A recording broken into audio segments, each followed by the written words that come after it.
Salutations my Fallout lovers, it is Matty here today bringing you a Fallout 4 news update. Today Bethesda released a new article on Bethesda.net called The Art of Fallout 4, and it's a little preview of the 300 plus page Art of Fallout book that you guys can buy if you would like to.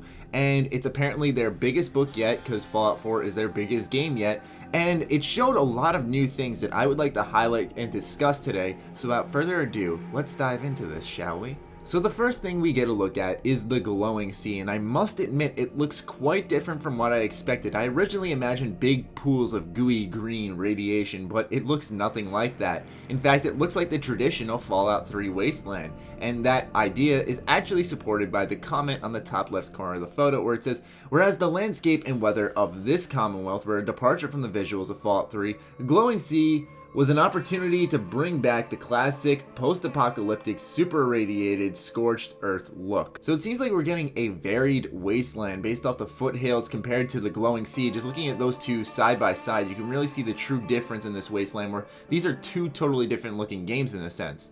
Now we're going to look at some of the NPCs, but what I really want to focus on is Tinker Tom's headgear. Now I'm assuming Tinker Tom is some type of unique character in Fallout 4, whether he ends up being a companion or just a story character, we won't know until we play the game.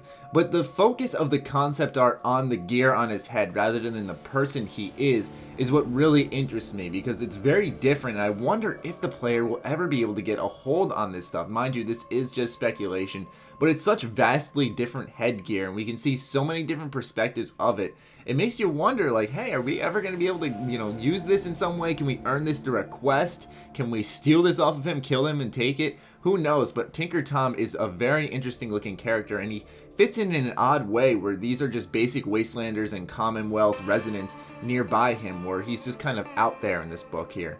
The next thing we're going to be looking at is the Raiders in Fallout 4, and now we have seen the Raiders' heavy armor in previous Fallout 4 gameplays, so that isn't new, but I do want to highlight that there is quite a bit of a focus on Raider variation when it comes to armor. You can see Bethesda making great use of the layered armor system throughout these pictures, but as I've been trying to do and just nitpick little things here and there that you may not have noticed, I noticed this interesting brand new weapon that this Raider is holding here, and I can't decide whether or not this is some type of shock rifle or rather a two-handed staff that's like an electric prod of some form, because it looks like, yes, you could use it as a two-handed melee weapon, but based on the fact that there's almost like a stock on the bottom of this weapon and it looks like there's a hand, like a hole for the trigger there, I wonder if this is some type of gun, but I can't really tell. But regardless, it's a new weapon, but I have no idea what this thing could be, but it's just very interesting to point out.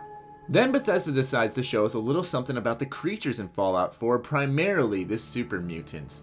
And what's interesting about these super mutants is that there's so much visual variety between them all. We can see here there's multiple heads throughout them, and I have no idea what this head is, but that is one disgusting looking super mutant. But also there's a lot of different pieces of armor and helmets that you can see them wearing, and I wonder if this is designed to help represent what rank these super mutants are, because we can see different light armor, heavier armor, different types of helmets. Perhaps this is to display status for these super mutants. It's just a one thing worth pointing out, but still, it's going to be interesting to see these things really geared up and coming at us, especially when we see this big heavy armor on this super mutant on the left. Bethesda did talk about their attention to detail when it came to the internal workings of these robots, but holy crap, I didn't think they meant this detailed. I mean, we've seen Mr. Handy before, but how about the Protectron? We can really just see how, if it were to be actually physically constructed, what it would look like on the inside. It's a believable thing. The same thing goes for the Sentry Bot. When all the armor stripped off, it's just absolutely incredible. Now we can really reveal weak points, and I wonder if this is going to change the dynamics of combat, but it's very interesting just how internally designed they are, where in the sense there's going to be a weak spot everywhere, and there's going to be ways to tactically approach these enemies, and I think that's such an interesting and unique change for the Fallout universe. Also, I do wonder that if we strip the armor off of these robots, will we be able to attack these newly revealed areas in VATS? I think that'd be really cool, and just some food for thought. Anyway, speaking of combat and VATS, let's talk about some weapons in Fallout 4, and holy Christmas, there is a ton of options in customization, a bit overwhelming. Bethesda's showing us scopes, muzzles, stocks, etc., and really giving us a good idea on the depth and range of the customization in this game. But what I want to focus on is this bottom right section, where it shows the basic receiver and handle of the gun, and it shows just how much this can transform. When we optimize the gun for speed, we can see a whole new row of weapons, but when we optimize it for accuracy, we can also see a whole new different range of weapons, and these are all just built off of the basic receiver and handle of the gun, which I think is absolutely fascinating. And there's little descriptions on the right side saying that it's a pump shotgun or it's a gas powered gun, stuff along those lines, where we can really get an idea of just how deep and different and varied this customization is, where just slight changes like that really change the entire make of the gun. Bethesda also showed us some melee weapon customization, and as we can see here, the shish kebab is back. I believe that was already confirmed, considering I recall seeing it in a previous gameplay for Fallout 4. But anyway, the Ripper on the right side is what I want to focus on, because I love the Ripper, and as we can see here, we can almost essentially combine it with the same type of build as a shish kebab and be able to set our enemies ablaze while ripping through their armor, because we can see the gas canister tied to the bottom with the accelerator there to pull the trigger and set the weapon on fire. And I think that this is just an awesome idea on how we can just mix and match our wildest dreams in this game. I mean, a Ripper that's a shish kebab, like, that's amazing. And then last, but certainly not least, in this concept art presentation, I would like to point out not the milk machine, but the Nuka-Cola gun that we're going to be getting at some point in Fallout 4. And it looks a lot like an alien blaster, and I'm very curious what this thing does. What does it shoot? Does it shoot caps?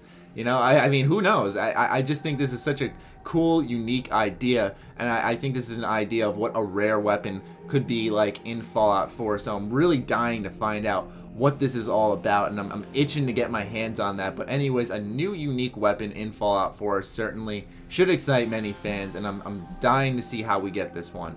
Now, it is very possible that this is in fact a toy, but I like to fantasize that this is a destructive weapon that kills things. Anyway, that concludes everything I found in the concept art that I felt was noteworthy. If you guys have found anything that I may have missed, share it in the comment section down below so we can really get everything out of this, but I think I covered everything that really is along the lines of new. So let me know what you guys are thinking on all of this. I'm dying to know. As always, be sure to follow me on Twitter, like me on Facebook, stay sexy, stay active. I love you all. Peace.